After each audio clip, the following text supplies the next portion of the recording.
Hello, everybody, and welcome. Thanks for joining me tonight as we're going to do our consecutive Tuesday night live here on Northwoods TCG. Once again, thanks everybody for joining us. I see that there's a couple viewers out there. Hopefully, you guys are having a good weekend. Or had a good weekend. Hopefully, you're having a good week so far. Hopefully, everything is moving forward quite nicely.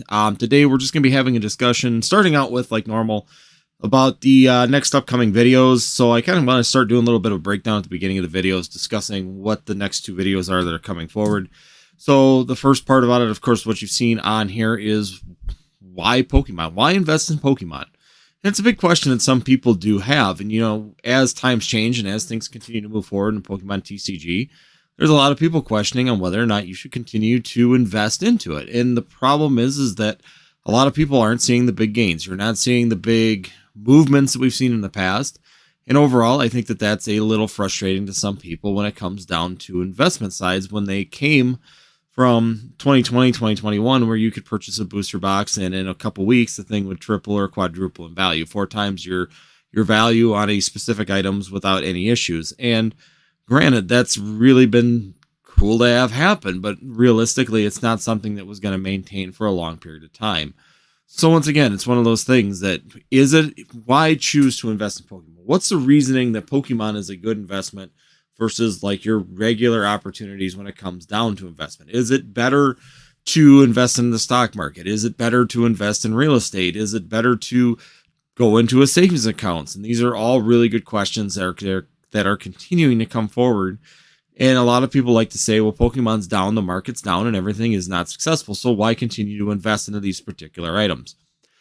Well, the fact of the matter is that if you look at the overall year over year, and we'll break this down in the video coming up tomorrow, where you can see a comparison between the stock market and you can take a comparison to what's happened in just some of the most investable sets in Pokemon. And these are mainly sets that I have purchased and talked about purchasing. These are, you know, sets that have been successful, you know, and once again, not everything is going to grow as much, but if you take a look at overall where we're at in the Pokemon TCG now with your investments, are they actually doing better than some of the traditional investments overall? And that's the question we'll answer on Wednesday. So overall, I choose to invest in Pokemon, number one, because I enjoy Pokemon. I completely enjoy Pokemon, and overall, it's something that I want to continue to be involved with. I continue to play the Pokemon TCG. I continue to actually do trade nights now. We're doing a trade night locally with some of the younger kids, which is a lot of fun. And we're also doing tournaments. I collect stuff. I collect PSA cards and, of course, Pokemon that I enjoy on top of the investment side. So I am well versed and well encompassed in the Pokemon TCG. And that's basically why I choose to invest into this. Granted, could I sit there and do some investments that maybe don't take as much work? Of course, you can go buy a bond or a stock, and overall you can just wait it out and see how the markets continue to progress over the next few years, hoping that you will continue to see good growth on those particular items. And once again, it's just kind of interesting to continue to see what's going to happen here in the Pokemon TCG with Scarlet and Violet performing the way it is. Now, we had a pre-release tournament this weekend, and it wasn't bad. We actually had more people than we did with Obsidian Flame. There was actually more people in the tournament, which is a lot of fun. Typically where I go, it's 6, 7 people. And it seemed like we had a total of now 9 people that were at this last tournament. So once again, it's a lot of fun. It adds in a new dynamic of more people showing up. And once again, you know, the new set coming out here looks like it's going to be a lot of fun. I enjoyed it. I thought there's some really good artwork inside of it. Paradox Rift definitely looks like it's going to be a lot of fun. And that's definitely going to be good for the hobby. Overall, there's some really good art illustrator rares inside of here. Art rares, whatever they're called now. Secret illustrator rares. There's definitely some really good opportunities, I believe, in the future for this particular set. So once again, you know, it's just something that I enjoy. And in Wednesday's video, we're definitely going to talk about why you should be still looking at Pokemon investment. Even though you're not going to see 400% gains in the Pokemon TCG anymore, flipping is pretty much gone and it's dead. But if we look year over year for a lot of the products that are out there right now, you're going to see why these particular products are actually really good and why you can still see some really good gains year over year when it comes down to the Pokemon TCG versus your typical investment outlets that you would use as, as your actual retirements in that. Now, granted, I'm not saying to stop your retirement funds and put it all in the Pokemon. That would be absolutely silly. But once again, expendable money, and you're just looking for something to potentially make a little income futuristically. Yes, absolutely. Pokemon has a really good opportunity to give you an avenue for that. So, before I go into the next part, I'm just going to say I know that Pokemon Knowledge is on a live again. I just can't seem to get a break. He seems to go at the same time I will. Is what it is. My only night available is Tuesday nights right now at 9 to 10. So it's definitely is what it is. One other thing I see on the chat down below, I have Michael. Thanks for joining me. Good evening. Hopefully you are having a good evening so far. And once again, I know Pokemon Knowledge is going, but once again, his schedule is kind of scattered, so it's really hard to avoid him sometimes. And like I said, this is the only day I have available, so we'll see if the people who finish there will come here afterwards. And we'll continue to have a discussion as long as people are in the chat and have discussions. Like I said, I'm going to cap it at 1 hour on these Tuesday night ones just because I made that agreement with my wife that she's got something going on from 9 to 10, so I will keep mine from 9 to 10. That way we can spend some time together yet this evening before we go to bed. But once again, the next part of the week that we're going to be talking about, of course, is the new set coming out, which is Shiny Treasures. If anybody has not heard that is coming out, yes, we have a new Shining set, and it's following right in order with Shiny Fates into, of course, Hidden Fates going into, now we're going into Shiny Treasures. And overall, we're getting Baby Shinies back again. We're getting Shiny Charizard in this one. Of course, they are taking the SAR out of Obsidian Flame, changing the color, making a little shiny background with some stars behind it, and ta-da, rinse, wash, repeat as Pokemon continues to do. Once again, seems like Pokemon's running out of ideas sometimes, and when it comes down to one of these sets, definitely interesting that they can't come up with something better than Shining Treasures. I was really hoping for a good holiday set, something that would be a little bit more original, especially in the alternate art or the illustrator art and art rares that we're in now. There's definitely could have been some good opportunities moving forward that we just haven't seen. And once again, hopefully, we'll see. I just don't think that this one's going to be as hot as what the other two have been. I mean, Hidden Fates was hot, of course. It was a really fun set. Then Shining Fates, lackluster compared to Hidden Fates, really hasn't performed as well. That and then the constant reprints of it have really been a downside to Shining Fates. But then on top of it, we got to be looking at now they're going into Shining Treasures, and they're just rinse, washing, repeating all these particular cards.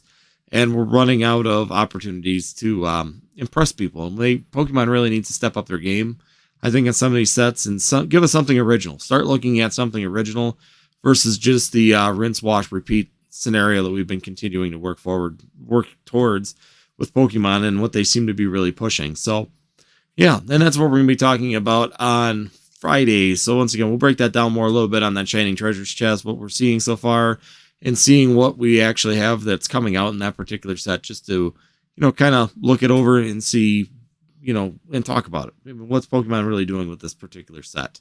So once again, overall, that's kind of the biggest two things that we got coming up this week. The breakdown for where we're looking at comparisons to investments and why you should choose Pokemon. And in the comments below, let me know what you guys think. Why do you choose Pokemon investing over a lot of other versions of investing that you can be doing? Of course, there's a lot to choose from and a lot of different areas to go into, but overall, it's definitely interesting to see the results. And when you actually look at how some sets have performed in Pokemon versus how they have performed in, your stock markets or your bank accounts or savings accounts or going into bonds, looking at, going into real estate even, what percentage gains you can expect in those versus Pokemon and what Pokemon has put out in the last year over year. And it's going to continue to be interesting to see how that's going to plan out as time continues to move forward. So once again, it's really cool. It's cool to see that Pokemon can continue to hold its own. And once again, it gives you another aspect to look at too, even when people continue to say this market is down. And, comparatively to 2020, 2021, even 2022, this market is down considerably. But it's still holding its own quite well when it comes down to overall investments. And that's the bigger factor when it comes down to it when you're looking at an investment is, can we maintain to continue to grow with the standard traditional investments? Or is it something that's just not going to continue to move forward in a good fashion and it's going to continually fall out or continue to drop. And overall, I'm very, very much bullish on Pokemon still. I think that there's some great opportunities. It's just going to take longer for those opportunities to actually work their way through and become more valuable over time. So that's pretty much what I got for the start of this. Once again, I'm just going to hang out. I see that there's still a few viewers out there hanging out. So if you guys have any questions or want to start up a conversation in the chats, please do so. And then we can have discussions on anything that you guys have. Once again, this live is pretty much based for you guys to have discussions on anything that's going on in the market. Anything that you guys see happening is definitely well appreciated to have discussions on that stuff also. So once again, if you guys got anything, please put it in the chats. Let me know what you guys got.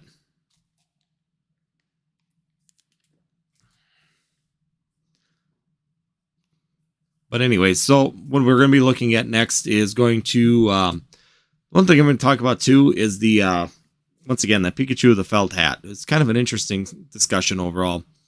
The fact that they've kind of pulled it off, and then the way that Pokemon Center kind of drove me crazy on that they did the re-release and then literally just made it where there's no limitations, no restrictions on getting that. Once again, it was a bot city, and the bot city really drove me crazy that you could just sit there and have bots continually place an order for $30 or more and just keep shipping at the same address. So once again, blows my mind that Pokemon Center can't come up with an actual solution for the bots to prevent, these multiple sales and bogging down that website, continually trying to push things over, pushing things through and continually causing issues on their website when it comes down to these promos. It'd be nice if we could get these promos out there and actually get them into the people that want to collect them, not just these bot sales for people that are literally trying to scalp them and make the big money and pull these things really quickly. So just another one of those little rants that I have is just kind of drove me crazy on Pokemon Center again. I looked at potentially trying to get my own Pikachu with the gray felt hat when they had the revival of that. And once again, made it impossible to actually pull it off. You couldn't get it in there because once again, they bogged down the site so quickly with the bots doing multiple sales really fast for $30 or more that it wasn't worth it. It wasn't worth the fight. I did it, like I said last time, I did get one from a friend, so I'm good. I really don't need it. And I was just trying to get one so I could give it back to him. And that way I could just get my own. But got a question here. Let's see what Michael's got to say. I collected the first 6 sets 23 years ago and got back into it a year ago, concentrating on mastering Sword and Shield now and sealed of whatever comes out. Yeah, and I mean, that's basically what I did too. When I started collecting, I collected all the way through base set, and I had one of everything all the way up until all the EX sets. So I went actually right through EX, which is a lot of fun. Back in the day, I actually played. So a lot of times we were playing cards, and then I would always keep one sealed booster box back, especially when they went on sale. So a lot of people don't remember or don't realize that a lot of those booster boxes would go from release to like $99, $80 for release dates, and then they would actually come back and then they would have a discount price. I remember buying Fossil and Jungle for like $39.99 at certain stores, just because they didn't move. They were actually really slow selling. Gym Challenge, all those ones. And I used to keep one booster box of each one back. And I did that all the way until 2006 when I got out. And then I sold it to my friend's dad who had an LGS in Menominee. So he gave me some really good value. And once again, for me having some of those things for only, 5-6 years, overall, I did really good on the value of those particular items. They went up even back then. Booster boxes would move up fairly good in price. Base set and Jungle Fossil were about $350 back then, $300 he gave me per booster box, and then kept going down as you get closer, of course, to modern times, you'd see it drop down. But once again, it was just the way it was back then, and having those sets was a lot of fun. Overall, continuing to keep those sealed booster boxes, I wish I would have done it, but once again, you make decisions back then. I never planned on coming back to Pokemon. I thought I was done and thought I was moving up to things, and it just ended up going the other way, and I've come back, and I've had a lot of fun ever since 2019 when I came back. So, and I've done the exact same thing since 2019. I've continued to purchase one booster box at least of everything, and continue to move forward and continue to collect and get bigger collections and then use that collection to leverage more collection into sealed, and also buying, my graded PSA cards and getting graded cards graded and all that other stuff. So there's definitely ways to take your Pokemon investment and leverage it into more things that are for your collection or for playability or for whatever you're trying to do. There's definitely been some great opportunities overall, especially in the last 2 years, and there's still going to be great opportunities. I think that there's an opportunity to really make some really good money in the Pokemon TCG in the next few years. And once again, I think that it's just going to take some time to get this stuff through and continue to move up. And once again, why should you invest in Pokemon? Well, because you love it and you want to increase your investments. You want to increase your collections. You want to increase the number of cards that you possess, that you enjoy.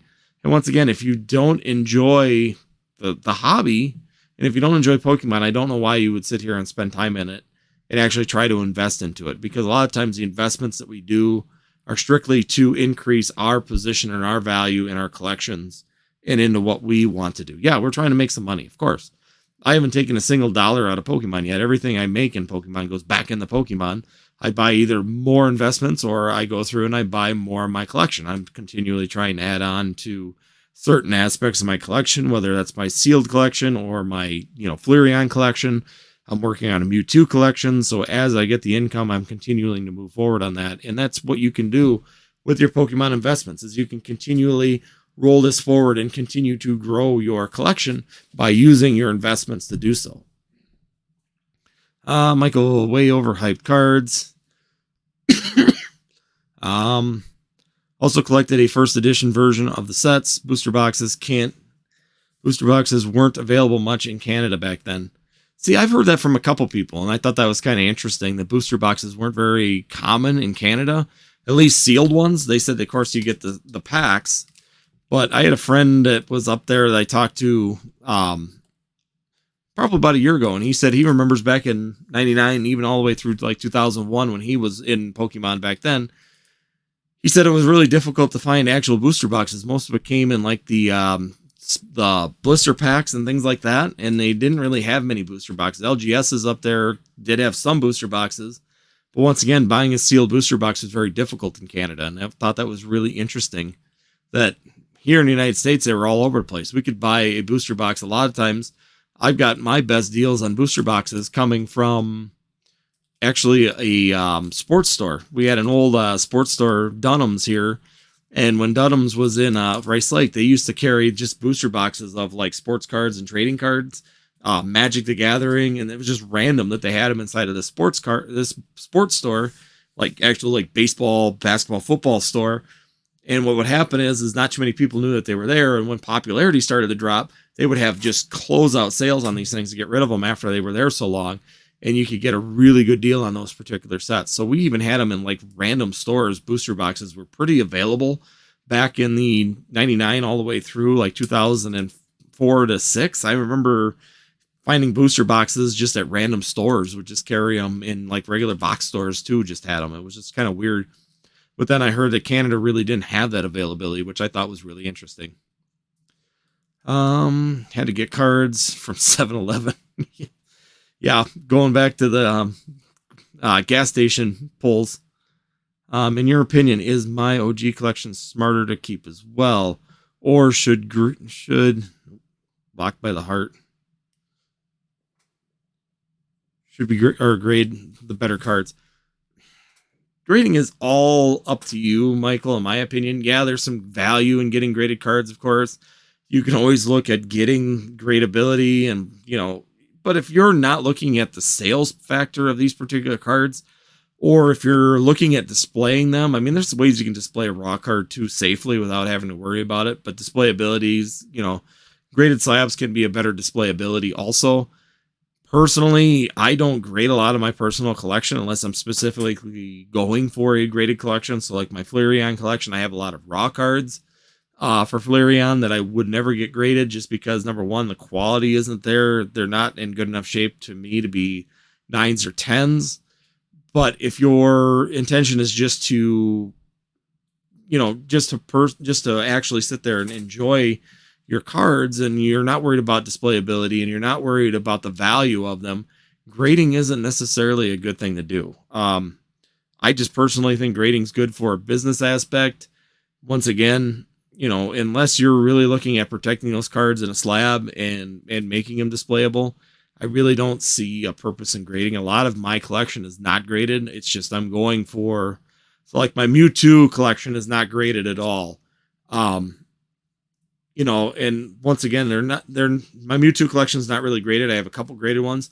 My Flareon collection, I'm intentionally going for a graded collection on that. So I am slowly purchasing graded cards and continuing to upgrade those particular cards as we move forward.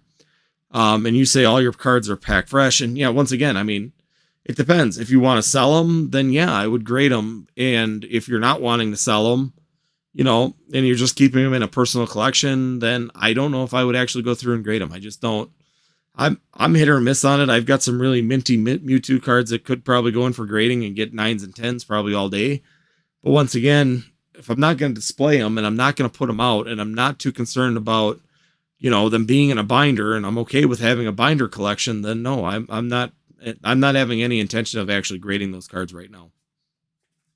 So like I said, once again, grading is just kind of in your own feel for where you want to be and what you want to do overall in that particular set. So if you're into grading, you like graded cards is your thing, then absolutely go ahead, get them graded and then see what you can get out of them. Once again, when you're talking about especially first edition cards, older cards, the other thing you got to consider with grading, if you go to like PSA, you're going to end up potentially paying some higher fees on those based on the value of those grades. If you do get 9s and 10s, you got to look at the value of those particular cards. And as the value continues to go up, if it crosses certain lines, they're going to charge you an upcharge in order to be able to grade those also. So it might be very expensive at the end of the day to do that. A lot of people tell me to grade like first edition holos from base, but I'm told they grade OG cards much tougher than modern. I don't know if they grade them tougher. It's really difficult to find cards that are, like I said, it's really hard to find cards that are in good quality, especially the older the cards get. Trying to source good quality cards is very difficult. But once again, if they are in good quality and they do get good grades, especially first edition holos from base set and stuff like that, that price could go up rather quickly. And that might be one of those things that, once again, cost could get very high. And if you're not planning on selling those cards and you want to keep them for yourselves, then the cost may be a factor when it comes down to it. If you don't want to incur a high cost for a binder collection that you're not going to display, once again, it's really not, there's no value in getting the grading done on those particular cards unless you want to display them in graded and you're hoping for 10s. If you've got some first edition, like a Charizard, let's just say you have a Charizard, for example. And I don't know what a first edition Charizard right now in a PSA 10 is. What?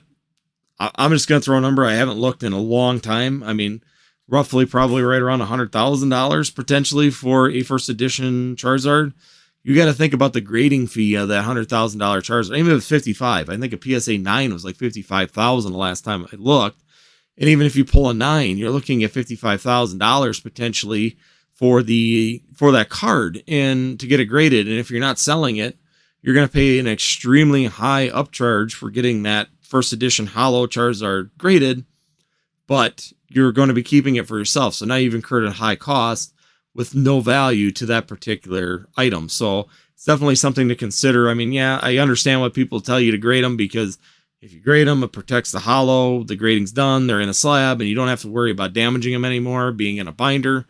But once again, if it's your own personal collection, why? And if you're not looking at selling them, why grade them? There's just no real value in doing so. Hey, Derek, thanks for joining us tonight. Hopefully you're having a good week so far as we're coming closer to hump day. Now everybody's moving in. I wonder if PK is finished. Kind of figured it'd be a little bit slower until Pokemon Knowledge got done with his, but that's all right. Like I said, I figured it'd be a little bit slow. Tuesday nights is the only night I have available, so it's not like I can see him and cancel on it and move on and move to a different day. So we're going to work through it. And once again, I'm just going to continue to move through for till 10 o'clock. Hopefully you guys are having a good week. Hopefully everything's going well. Thanks for joining me. Like I said, I see the viewer count's finally going up. We're up to 10. Make sure you guys hit the like. It's greatly appreciated for that. Thank you for coming through.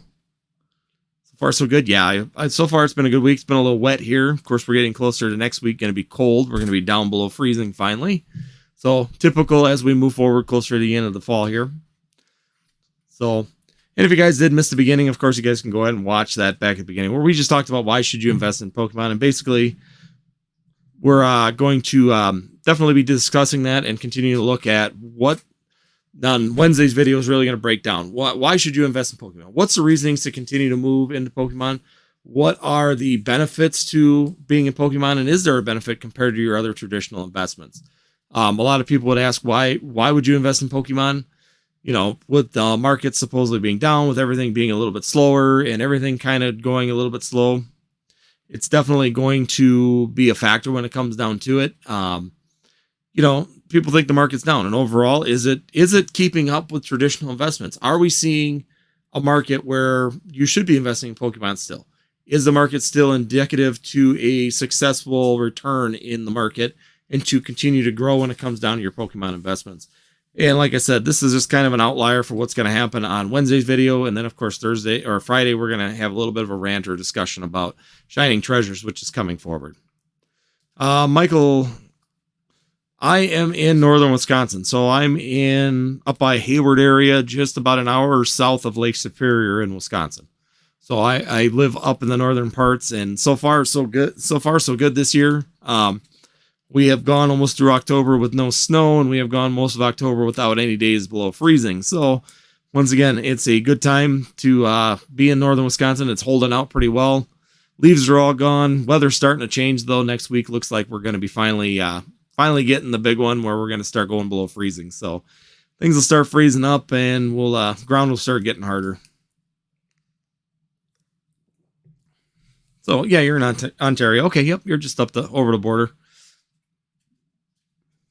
I've been to Ontario a couple times. Being in northern Wisconsin, we always seem to go into Canada quite a bit. So a little bit more difficult the last few years, especially when they kicked in the whole need a passport to cross the border. That was a new change.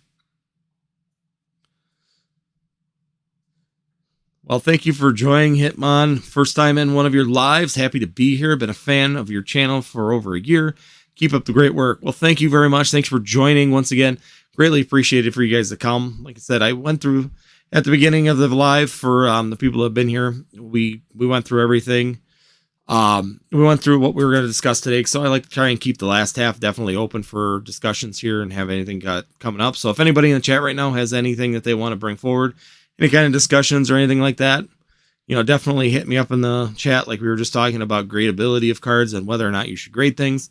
It's definitely a question when it comes down to it is, you know, and Michael makes a good point when it comes down to it. Should you grade your cards? Should you grade all of your old hollows?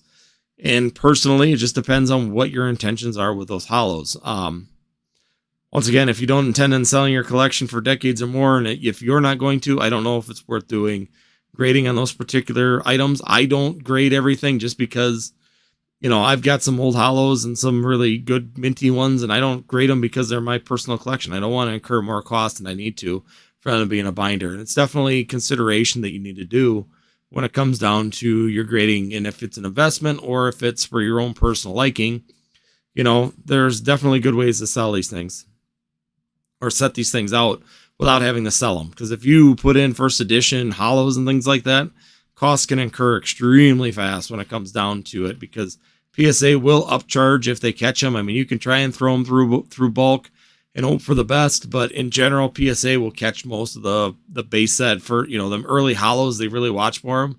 So trying to sneak them through PSA without incurring an upcharge is going to be very difficult.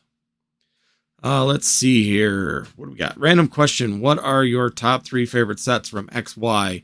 My top 3 is going to be Phantom Forces, followed by Flashfire. And then I actually enjoy Roaring Skies. I thought Roaring Skies was a very good set, except for the fact that it was printed to death. Overall, those are probably my 3 favorite ones out of that era. I am a big Phantom Forces fan, but then again, I'm a big Gengar and that kind of fan. So definitely a big fan of Phantom Forces, even though it's one of the more expensive sets, of course. But I do enjoy those 2. Flashfire, of course, I do like all the Charizard hits, and XY did a really good job with their Charizard hits. And then, of course, Roaring Skies, I do like the overall Roaring Skies on that one. Countless sheep. What do we got? Thank you for joining us, counting sheep. Off topic, but what do you think of One Piece investments? I've been asked this before in different topics. I think One Piece is one of those things. I think overall there's a really good opportunity for it to do well. Once again, they had a lot of people jump in, like we've seen with a lot of new TCGs when they first come out. People will jump in, really drive that first setup really high, like we saw with MetaZoo. We'll see pricing really spike, and then we see that slow down like we are now, where we're seeing retraction on some of that, and it's kind of coming back and relaxing a little bit. Overall, One Piece has got a good backing behind it, kind of like Pokemon. It's got multiple tiers to it.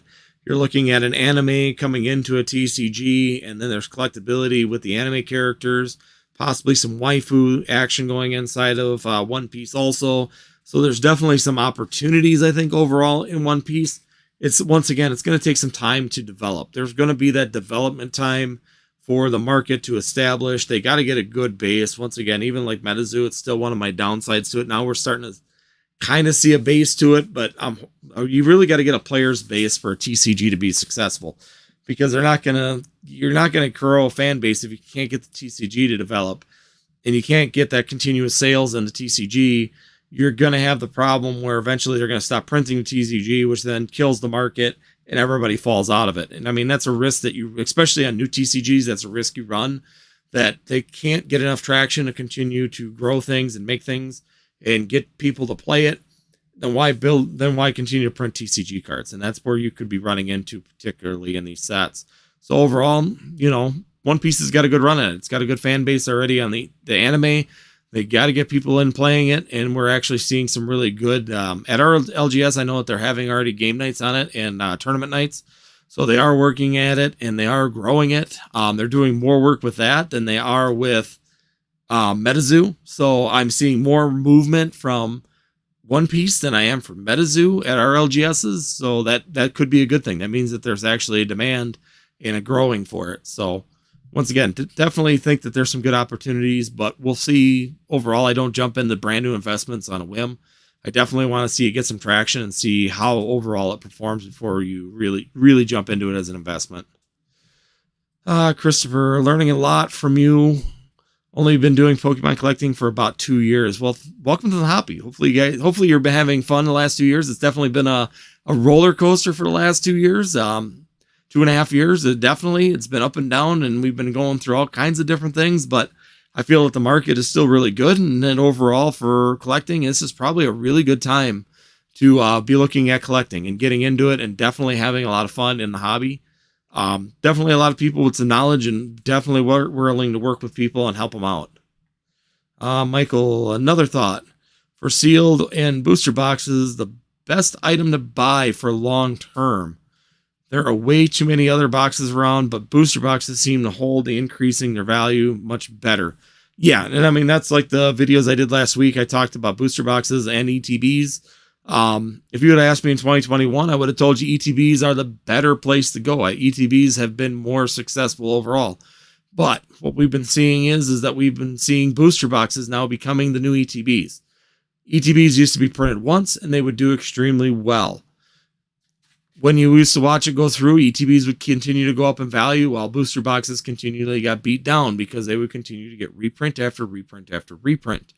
We have now seen that table turn, and we are now seeing ETBs being the reprint vessel for the Pokemon TCG, while booster boxes continue to do rather well. We're continuing to see them move up in value and continue to grow, which to me means that booster boxes are definitely going to be the better box to hold overall. Then you get a lot of packs. So booster boxes give you a lot of options in a little package. So you can sit there and sell booster boxes because booster boxes hold value. You can sell individual packs because there are examples and times where individual packs actually can sell better than booster boxes, whether it's through box breaks, whether it's through sales grading these packs. There's a lot of different options because you have a lot of packs. The last thing you have is if you have a really good chase card inside of this box, it's like Evolving Skies. There's opportunities to open that for the opportunity for a chase card that may be doing better than the overall value of the booster boxes. So they are a very versatile item, and they really give opportunities to diversify and go different directions with them as time moves forward. And now we're getting word from a couple of sources that PSA is potentially looking at grading booster boxes, which would be an interesting aspect when it comes down to it also. So hopefully PSA does start to do that. That'd be a really cool investment opportunity too, to have some graded booster boxes, in my opinion. Hitmon, what is your least favorite era of the Pokemon TCG? My least favorite era thus far has been black and white. Overall, there are some hidden sets in there that do really well, but I didn't do much in black and white to begin with, and I really don't have a lot of ambition to even really go into it all that much. Heart Gold, Soul Silver was all right too. I mean, there really wasn't much in either one of those two eras. EX for me is actually probably my least favorite that I played. Like I said, going in, I never played Diamond and Pearl. EX was the turning point in where Pokemon actually took over from WotC, and that was the last year that I played. It was probably my least favorite set for playability, which is where a lot of us the last of us from the original generation kind of dropped off, because there's a lot of people, and I always laugh because Eli from Pokemon USA and I have had a discussion where I stopped in 2006 and he started in 2007. So he literally started in Diamond and Pearl and I ended at Diamond and Pearl. I never opened or really played anything in Diamond and Pearl. So once again, it was kind of an interesting aspect talking to Eli that we actually split at that point, and he enjoyed Diamond and Pearl. And once again, even the new games like the Legends Arceus and stuff like that, I don't have as much interest in it as you would think for someone. I mean, I get it. I mean, I know where Arceus, and I've kind of looked at the backgrounder on them, but I don't understand them. I didn't play them. So overall, once again, even those alternate arts, I feel that that's why they didn't perform as hot as some of the other alternate arts. The Giratina, of course, is an example of where you get a breakaway, but to me, even for me, Giratina's cool. He's a devil Pokemon, and you automatically get a bonus because you're a devil Pokemon. So that's like a big bonus when it comes down to that particular card. But that's why I think Palkia, Dialga, and Arceus are all sitting pretty level field when it comes down to it, is that there just isn't the interest from the OGs and the guys that really have money, because none of them really were in Diamond and Pearl, and Diamond and Pearl is kind of a side thing. All right, going on to the next one. Christopher, what are your thoughts on sealed pack collecting? Well, sealed pack collecting is definitely fun. There's a lot of great pack arts, and I think that there's some really cool things. There's some, like I said, I like pack arts. I think there's some really good pack arts out there for certain sets that you could really have fun collecting and putting together. But overall, I think that there's also the risk that, sealed packs always perform less than a lot of sealed products, just because packs can be weighed, packs can be tampered with. Open packs can cause some issues, as we're seeing on more and more things. And, the resealing, those kind of issues will continue to always be there. And if you're looking for max bang for your buck, sealed packs are probably not where I'm going to go unless I'm grading them. But if you're looking at them just for your own collection and looking at the artwork potential, definitely some great packs out there. And I've been collecting some packs just for my own personal collection because they look awesome. They're pretty, they're nice, they're great artwork, they're flashy, and I think that they're really good. Moving on back to Refine Me. Thank you for joining Refine Me again. I always enjoy having you in the chats. You picking up more CZ when the next wave of ETB reprint. I have enough Crown Zenith in my opinion right now for my positioning. I'm not going to pick up on many more. I have about 50 ETBs right now in storage, so I've got a good enough position for me. I'm not going to try and get any more of them, so you're good to go for anybody that's trying to get them. You're not going to be fighting me for them. Overall, I think that it's a great opportunity to pick some more of them up. Overall, I think that set is goated. Definitely some really good things in that set. And I think it's Crown Zenith, once it gets past reprints, once we get a little bit further down the line, once we get to Shining Treasures coming up here, Crown Zeniths will probably no longer see any reprints because we'll be on to the next holiday set. And you're going to really see some opportunities of that set doing well overall. And there's a lot of hits, a lot of things going on in that Galarian Gallery. And definitely some opportunities coming up with Crown Zenith, I think, in the next couple years. Michael, only the Pokemon Center ETBs should be the worthwhile investments are definitely, especially in Scarlet and Violet now that they're not doing reprints of them, it seems. the Pokemon Center ETBs for Scarlet and Violet are definitely going to be the bangers of the sets. I think that those are going to be your best bang for your buck. Once again, some of the Sword and Shield ones, you can still buy them on Pokemon Center, the Pokemon Center ETBs. So once again, we're seeing some really interesting moves by Pokemon on changing between Scarlet and Violet and Sword and Shield, where they're not doing these big reprints, and they are doing these big, small reprints or small prints of the Pokemon Center because they're sold extremely quick. I mean, you really got to be on it on release date and have your notifications on. So when the releases come and you hear the notification, you get on it right away. Otherwise, they're gone. I mean, you've got literally a day on most of them. Or like the Pokemon or a Pokemon 151 ETB, it was gone in like an hour, less than an hour. I think it was like 40 minutes. You had to purchase that. So once again, yeah, Pokemon Center ETBs, I think overall will do really well. Sword and Shield ones, I think, will be a little bit slower just because they continually seem to reprint those ones, but they aren't doing it in Scarlet and Violet yet. So we'll see where they go on that particular, if they continue this trend through Scarlet and Violet. I stuck up in Vivid Voltage to the moon. Yeah, I did too. I got quite a bit of Vivid Voltage. Overall, I think that that's going to be a really big nostalgic set for the people that came in 2020 and 2021. I think that Vivid Voltage is going to hold a nostalgia place just because that hunt for Pikachu went so long. That Chunkachu was just such a big chase card that even my son even wants to open. We go to the store, my son grabs Vivid Voltage. Every time we see Vivid Voltage, he grabs Vivid Voltage. Why?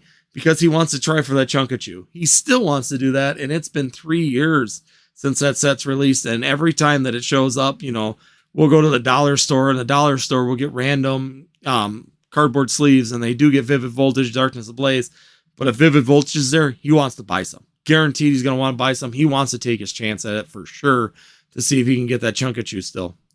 So I think that that's going to be a really big placeholder in the Sword and Shield era, as much as it's not as flashy as the alternate art sets and that. Vivid Voltage to me is still going to be a really big hitter come 15, 20 years down the road, even 5, 10 years down the road. When our kids get money, the group that was between that 6 and 12 year range start getting expendable money, we're definitely going to see that particular set, I think, go up really quickly. Hitmon. Yeah, I'm not a big Diamond and Pearl fan for collecting. The Level X's just don't do it for me. Well, no, and they don't do it for me either. Once again, I think it's cool to actually, the only Level X I actually like is the Zacian Level X from Celebrations. I thought that was a really cool throwback to go and put in that Zacian as a Level X. I thought that was cool that they mixed matched. I think a lot of the promos were awesome for Celebrations for the fact that they did these little mixing and matching of things like that. So definitely, let's skip that. Okay. I don't know if something weird want to run an ad. But yeah, it's just kind of interesting to me that, they did that for the promos, and they didn't do it in the set. And I thought it would have been a really cool aspect for the set to definitely go through and do that and put in like those backdated or mismatched where they take like Zamazenta and put them back into the Gold Star or to the Level X, or, they could have really done some different things with Celebrations that I think would have been really cool. But overall, Celebrations is a cool set with the 2 different types, but I definitely feel that doing some of those other things would have been a lot more cool. Let's see. OG Weedle Farm, thank you. Thanks for joining us. Counting Sheep. You think Hidden Fates singles are slept on? I think there's quite a few slept on ones, of course. Overall, I think Hidden Fates had some really good shinies, especially like that Umbreon and stuff inside of there that are still personally slept on a little bit. Right now, I think Hidden Fates is still kind of slept on. Comparatively to a lot of the Sun and Moon sets, even the tag team sets around it, it just isn't catching traction like I thought it would by now. And it could just be, simply because it's not a tag team set and people are all just stuck on tag teams. But overall, I think Hidden Fates is kind of sitting there in a holding pattern. And I think the singles will hit. I think a lot of things will start going up pretty quick in that Hidden Fates range.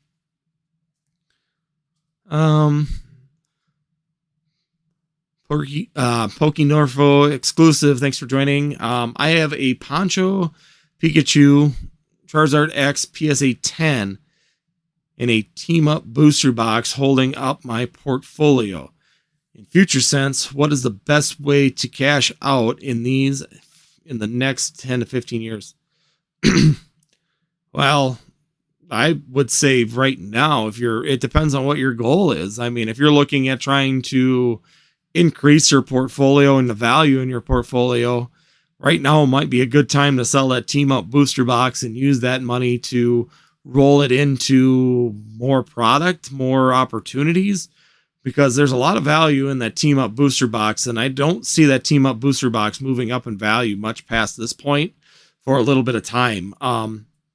Once again, when you get booster boxes getting up in that high a price, it's very difficult to want to sit there and purchase those things. Even myself, it's hard for me to justify buying an $1,800 booster box when I could be buying a lot of different products and spreading it out and buying cases of booster boxes for overall value. Once again, if you're looking for overall value, I don't think that holding on to the team up would be a good thing for your portfolio overall. It looks good. It's a cool collection piece if that's what you're looking for, but I don't think that it would be something that I would continue to push forward. And if you're looking for overall value, it's definitely something that I think I would part ways with, unless you have a personal connection to that particular one. Brown CLM, thanks for joining us. Sell team up now. Yeah, and that's my point too. The team up to me would be a great way to really expand your portfolio and really, really increase the value of your portfolio in the next 10 to 15 years. There's definitely some opportunities to buy a lot of booster boxes that could go up in value in that amount of time frame, while that team up booster box might be stagnant for quite a few years here coming up. Michael, Sword and Shield. Let's see, Michael, Sword and Shield, Pokemon Center ETBs that had promo cards in them are all sold out. So these seem to be the key. Yeah, and that's only the Scarlet and Violet ones. Sword and Shield did not have that. Xeon, thanks for joining us. I'm stuck on maybe buying a case of Evolving Skies, or should I try to snipe a single booster box on eBay for under TCG products or pricing? Love your videos, by the way. Thank you, Xeon. Evolving Skies is another one. It's going to be kind of interesting to see where it goes in the next year. Either A, something's going to kick it off again and it's going to shoot, and it's going to go up really fast. Or B, you're going to run into a situation where, once again, it's a Sword and Shield modern booster box. It's already at about $400 to $450. And is it overall going to kick off and go up again? Or is it going to just be this really slow growth item where a lot of other sets might catch up to it or get closer to it in value before it goes up? I would personally, and this is just if you want to buy a single booster box, if you want one for a collection, I would buy a single booster box on ETB and try and snipe it under the value of it. I think overall, Evolving Skies hype is starting to die. The price of the booster box is just getting too high in price, and I don't think that's going to be something that's going to continue to move up in value anytime soon. I think it's going to be a slow growth at this point. But like I said, sparks could happen, but I would personally just try and snag a couple booster boxes under value on eBay. I think that's going to be a better way to go with that particular item and definitely get you where you want to get. If you want to get 6 of them, just keep sniping them versus buying them straight out. I mean, yeah, the Moonrayan just isn't moving. Nothing's really moving on that set anymore. I think the hype and FOMO's died off, especially with Pokemon 151. That's going to really be the one thing that's really changed the momentum of the hobby right now. Everybody's focusing on Pokemon 151.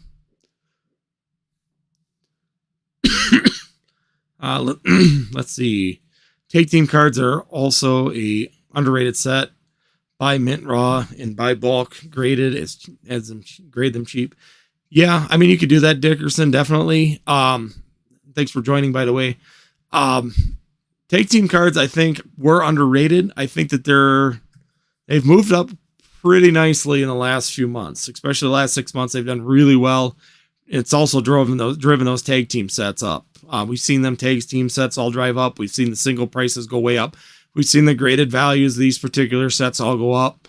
I think that what happens is once again, everything's kind of like a stair step. So the people move in droves to different areas.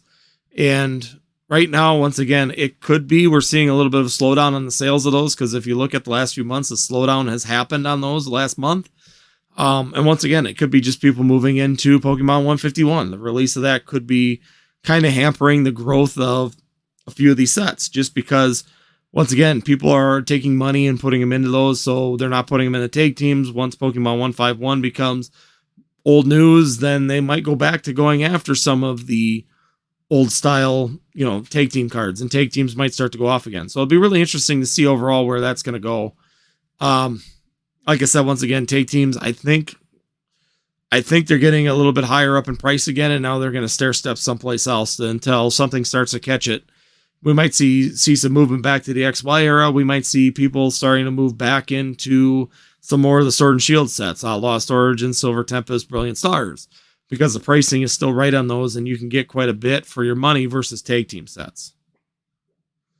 Hitmon, yes, I love that concept. The Delta Species Mimikyu was amazing. Yeah, I loved it. I absolutely loved it. What was the other one? The one that went back to Neo was really cool. The light Pokemon was really cool too.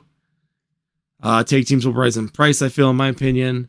Might die off, I think. Oh, this one. Tag team will be way more sought after soon. It's just now barely getting recognition. You should get, we've talked about tag teams for 2 years. So I won't want to say it's just getting recognition. I think the only recognition is getting is people are finally putting dollars to it. And I think that's the bigger factor when it comes down to it, is people are now putting dollars to tag teams instead of people just talking about buying tag teams. So even on here, we've talked about buying tag team sets and how tag teams are slept on for forever. And I've been buying them for quite a while just because I always felt that they were way undervalued for what they were, and that they had, like Cosmic Eclipse. Cosmic Eclipse has so many good alternate arts in it. It has a trainer gallery. It has the tag team in it. I mean, that right now, even with Cosmic Eclipse being as low as it is, it's still kind of stunning that it hasn't kind of crept up closer to that tag team or team up set. Just because team up, it's a short print. I get it. Team Up was a really short print. It's got that Gengar Mimikyu card in it, which is a fantastic tag team. Overall, I think that Cosmic Eclipse really has a goated set for the last set of Sun and Moon. And overall, I think that one's the one, if I was going to put money in it over Team Up, I would put my money into Cosmic Eclipse. I think Cosmic Eclipse has definitely got more chance of rising and trying to catch that Team Up than we will see Team Up continue to move up in price right now. Michael, Moonbreons have dropped way off. Yeah, they have. They've just not moved, and they've kind of decreased in price. I think there's just too many of them getting into the market now because everybody opened it. And once again, Moonbreons are just, they're there, and there's a lot of them out there. There's a lot of opportunities to get Moonbreons, so the pricing is not meeting the demand currently. Hey man, question, just curious, where is the best place to buy cheap packs or sealed product? So if you don't follow it on Twitter, the best place that I have found to get cheap packs or sealed products is PokeDeals. So if you follow that site on Twitter, they have some really great value.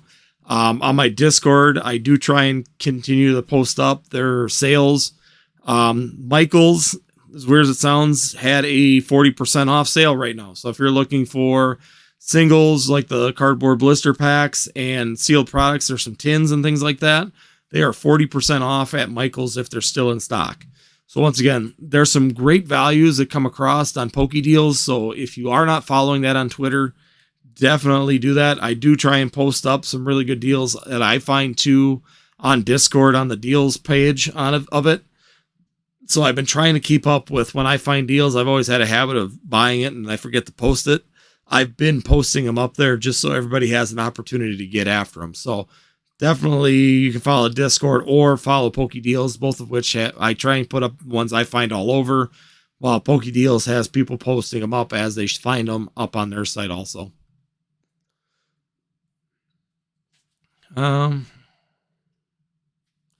see, hundreds of options need to search. Do you think Scarlet and Violet era will bring back tag team cards? I don't think so. I don't think we're going to see tag team cards back in the Scarlet and Violet era. I think it's too soon. I don't know what they're going to bring back. They're going to bring something up. Something's going to change here in the near future, and we're going to see some change or adaptation in the Pokemon TCG. The mechanics are going to change. Something is going to change. You know, they always do about the set. You know, we're going to get through this set here, Paradox Rift. There's not going to be much change. And then I think the next set, we're going to see some mechanic. We're going to get a big gap here right now.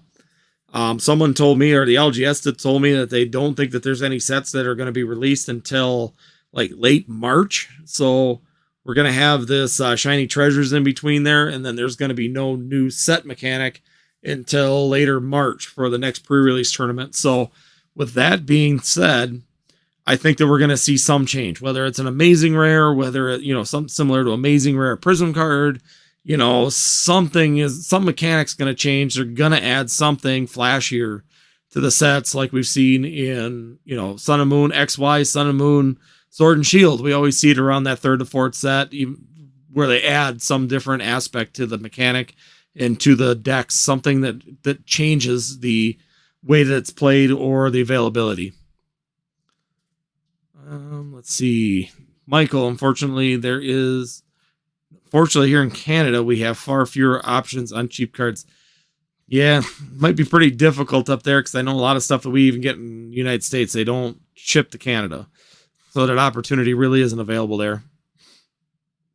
Hitman, for someone interested in making Pokemon content in the future, what are some tips and key advices you have for someone starting off?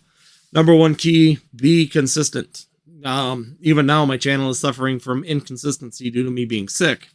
But the one thing you're going to find is that find something that you are interested in. Find something that you see a lack of in the industry. So if you're looking for something in Pokemon or in anything, look for a gap. Look for something that there isn't a lot of people doing. Take that and then be consistent and make consistent content. If you're talking Pokemon investment market, stick with Pokemon investment market. Be very consistent, niche down, be very tight, and you'll be successful fairly quickly. There's some really good options. The other thing is that there are some great sites on Reddit and some great sites out there in different places that will give you tips on how to properly tag and put your items up on, actually listing and titles and things like that to better suit you. Once again, I have seen AI titles now doing extremely well. So it's some opportunities that definitely consistency is number one, though. Be consistent and niche down tight. Find something that's a gap, fill that gap, and really focus on filling that gap, and you'll do really well. Let's see. Brown's CLM. If Scarlet and Violet brings back tag team cards, people will hate it. I agree. I don't think people want to see tag team cards right now. They're just not ready to see them again. Zion, I was thinking the same. I couldn't justify the price at the amount, and for the price of a case, I was thinking maybe of buying Crown Zenith, a few Paliday, and Japanese 151 booster. Like I said, I definitely think there's some lower priced items you can take the money from what you would be normally put in Evolving Skies. For a case, you could put them in some lower valued items right now that have greater potential for growth than if you went and bought Evolving Skies right now. Evolving Skies is going to, in my opinion, going to be a really slow growth comparatively to a lot of other sets. Japanese 151 with that Master Ball chase, I think that's still going to do really well, and that's going to way outperform the English 151 because of that. Us not having that in English was a real hampering to the overall of that set. It really set a lot of people off that we didn't get either the regular Pokeball Hollow or the Master Ball Hollow in the English version. I hope we get a tag team promo in the future. That would be cool. Actually, that would be really cool. Hitmon, if they were to do in the 30th anniversary, bring back tag team card, like a promo tag team card, that would be really cool. Michael, Japanese 151 is a greater idea for seal investment, far more valuable than English version. Yep. Once again, like I said with the Master Ball, no Master Ball in English reduced the value, and the quality of the Japanese card is much better, hence the higher value. Yep, absolutely. I think overall Japanese really does have some really good quality and little knick-knack things, some little cutesy little things that they do with the hollow patterns and stuff that we never get here in English definitely are a good factor. I mean, you can go through V-Star Universe, you can go into VMAX Climax, they got that brick pattern hollow, they got the Radiant hollows. I mean, they got all kinds of different hollows that we never even had an opportunity to see here in English. And that's definitely a big factor for the overall value of those cards. Yes, it's Japanese, I get it. Japanese market is hot right now, but those quality differences and those extras that they're doing right now are definitely going to be a help overall for the value of those Japanese Pokemon 151. So overall, definitely think that that's a great point to have, and definitely something that is really missing out. Let's see. Pokemon sleep deals. All right. What I missed, I'm late. Yeah, sorry about that. Pokemon sleep deals. I'm at my 1 hour mark. I'm just going to be wrapping up. But thanks for joining. I know it's a little bit late, but thank you guys for joining once again. I know we're coming into the end here at 10 o'clock. Like I said, I'm kind of constrained for the live, but I kind of like it too because it keeps everything consolidated and it just makes it consistent once again. Was Bun Celebrations. Didn't have an e-reader card. It is a classic collections. I agree. I was actually really disappointed we didn't have like an e-reader promo. You know, that was a big movement, a big thing in the Pokemon history. And when they didn't put it in there, I was really surprised when they laid out the promos and they had level X's and Gold Star Greninja and light Pokemon. I mean, they brought back light Pokemon even and went back for that base set Charizard. And then, of course, it just was really, really depressing that they didn't go through with an e-reader, some kind of e-reader, because there was a lot of e-reader cards out there. I mean, and they could have definitely done a cool promo. You know, even if it would have been really cool as a functional e-reader. So if you had a vintage, Pokemon or a Game Boy that you could have used it, that would have been even cooler if they would have done something like that. But such is life. We didn't get that opportunity in Celebrations. Who knows? Maybe they'll do that in the 30th anniversary. They'll bring back an e-reader. Maybe we could put in a petition for bring back the e-readers. Let's talk about the Squirtle UPC selling for $100. All the master set collectors slept on the card and finally woke up. Do you think that it'll crash or keep climbing? Boy, you really are going to make a difficult one here at the end, aren't you, Poke Sleep Deals? Yeah, the Pokemon Center stamp card. Yeah, I have no idea. I think it could go up because there's no more coming. I mean, Pokemon Center gave them all out. So once again, if you didn't get one, the value is just going to keep going up. The problem is I was hearing that the quality, the centering and stuff was not too great on that. So overall, do we think that it'll keep going up? Yeah, I think there could be potentially some really good potential of those if they're good. I mean, you can imagine getting a couple PSA 10s or something like that. There could be some really good value inside of those just because of the fact that the quality isn't quite as good as it should be. So yeah, it could go either way. It just, sometimes it's hype and FOMO. Sometimes it'll continue to move up. Yeah, I know I've been hearing that. I mean, I'm just looking at what you got on here. It's been following it in the last 4 days from 50 to 100. Yeah, and that's just it. Once again, people just woke up. I think that there's a lot of people coming in for Pokemon 151 yet. I think 151 is definitely drawing people in, and that Squirtle card is something that's part of it. To them, it's a Gen 1 starter, and people are going after it. I got the GameStop Charmander now. I have two of the Squirtle cards. I'm glad that I got them. But once again, it's really interesting to see that. It's really interesting to see how quickly that's gone up, and I just wonder how much of that is the value of the Pokemon 151 and people coming in and starting to... Pokemon 151 is getting a little older. You know, people are starting to move around and look around and view the landscape and see other things that have been going on in this Pokemon hobby in the last few months. And it's definitely interesting. It's definitely interesting to see that card do what it's been doing. Will it continue? I don't know. It's hard to say. but I could definitely see it happening just because hype and FOMO's on it, and everything that's out there is out. That's all that there's going to be. So, like I said, be interesting to see, be interesting to watch. If you didn't jump on it at $50, you're probably regretting it at this point. Maybe jumping onto it at $50 and maybe jumping in at 100 might be a good time. Or at this point, maybe wait it out to see what happens. It might come back down. So it's hard to tell. I'm not going to make a call on that one. I'm not 100% sure, even have an idea where that might go. It's really confusing that it took so long. But on the other hand, supply is what it is, and it's just not going to move. Squirtle, I think, is dope. Best promo of the year. Yeah, agreed. I think it's a really awesome promo. I think the GameStop one was also fairly decent. The Charmeleon one was actually fairly decent too. Granted, I don't think it's going to do as much for value as the Squirtle because, like I said, it's just the reverse holo for this one. I mean, if you get the reverse holo one, so it's just a reverse holo Charmeleon with the GameStop. So from the Pokemon 151. So yeah, no, I think that's definitely the Pokemon Center Squirtle's definitely, it could go either way. Definitely interesting to see that it took a little bit of time, but once again, I think that these new generation, these new people are coming in, they're starting to view it, they're starting to see things, and they're going to definitely look around. And once you get new people in here, I've got a lot of people I've talked to, they haven't opened any set until Pokemon 151. Now that Pokemon 151 is out and they're in, that's what the tournament this weekend, we were doing the pre-release tournament for Paradox Rift. 3 of the guys that were new there absolutely had never done anything with Pokemon, just opened Pokemon 151 and decided to check it out. So once again, we're getting people moving around just because of that. Let's see. Hello, Civic. Thanks for joining. Once again, yeah, if you guys haven't done so, please hit the like button.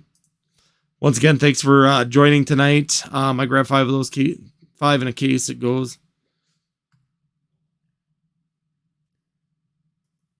Yeah, and that's what I mean. There's some, they actually gave me 3, 1 for each kid. So I kept 1, and then my one son is too young. He's only, 4 years old. So I've got the one down here, just I'm going to put away in the case.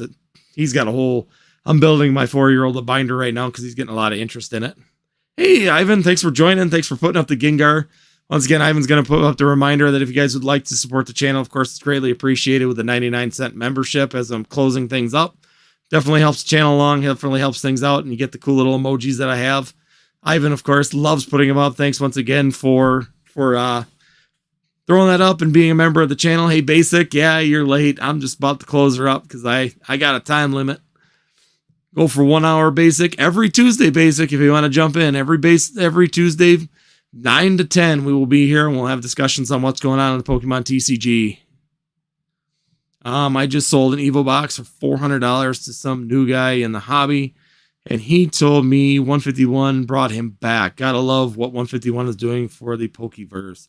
Exactly, and I am hearing so many people saying that they have not opened modern cards. They haven't gotten into Pokemon cards, and now here they are opening up, being involved, being in the Pokemon TCG, and it's awesome to see. Like I said, pre-release tournaments. These guys hadn't played since they were back in high school or in grade school like I was. And here they were at a Pokemon tournament because they opened 151 and got excited to see the original generation back as a set. So once again, it's doing a lot of things on the backside of the Pokeverse. I think that Pokemon 1 is doing, not necessarily, I don't think it's going to be a huge dollar in the English version. I think Japanese is going to do better.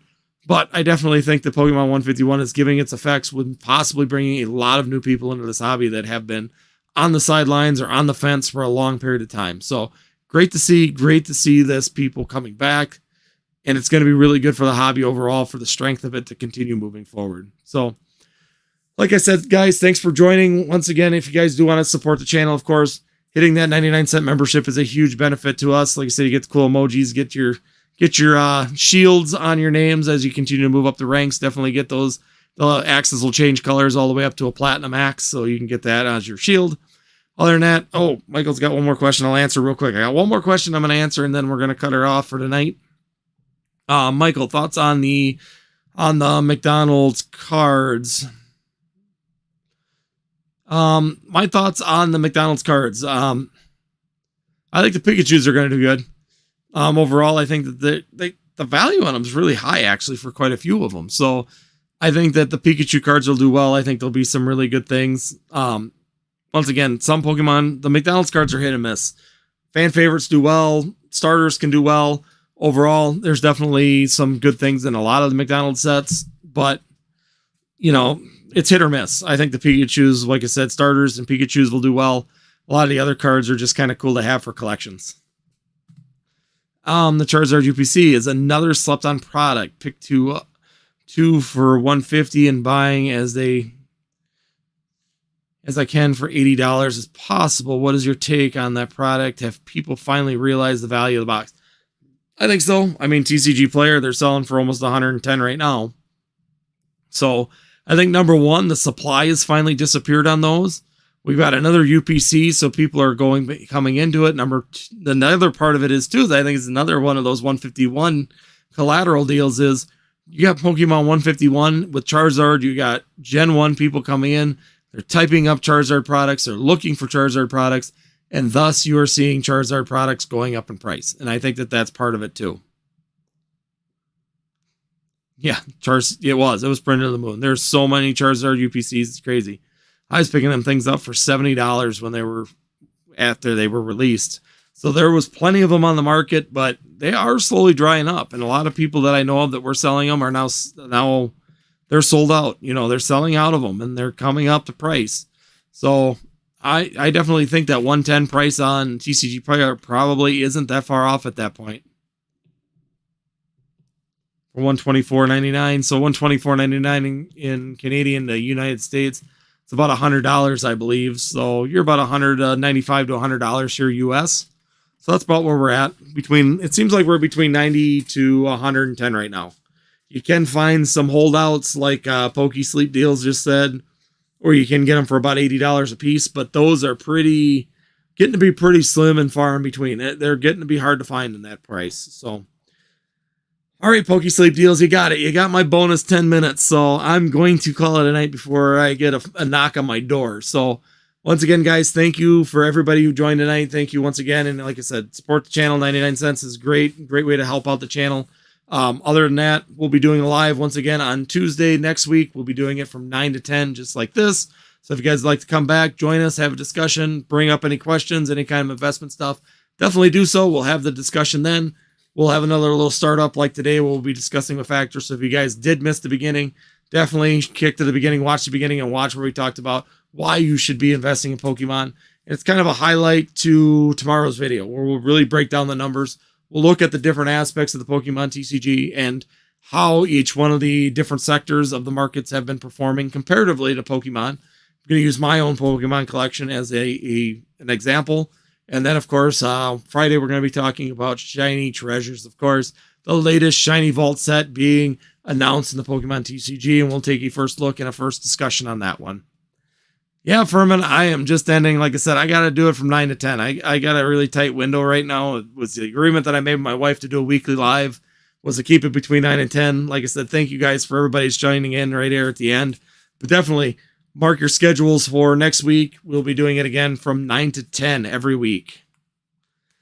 So once again, thank you, Pokemon Sleep Deals. Thank you guys. Thanks everybody that's joined once again. Go back, watch the beginning. And then, like I said, tomorrow, definitely check out the video we'll be posting, talking about the actual where we're at in the markets. Thanks everybody for watching, and we will see you next time here on Northwoods TCG.